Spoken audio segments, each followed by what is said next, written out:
Hey everyone! In this video, I'll show you how to remove your Gmail account from another device in just a few simple steps. Let's get started. First, open the Gmail app on your phone. Make sure you're logged into the account you want to remove. Tap on your profile icon in the top right corner. Then, select Manage your Google account.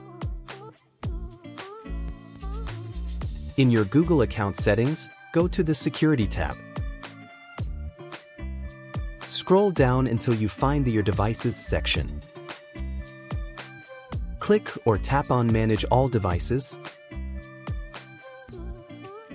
Here, you'll see a list of all the devices where your account is signed in. Tap on the device you want to remove and choose Sign Out. You'll be asked to confirm. Tap Sign Out again, then click OK. That's it. You've removed your Gmail account from the other device.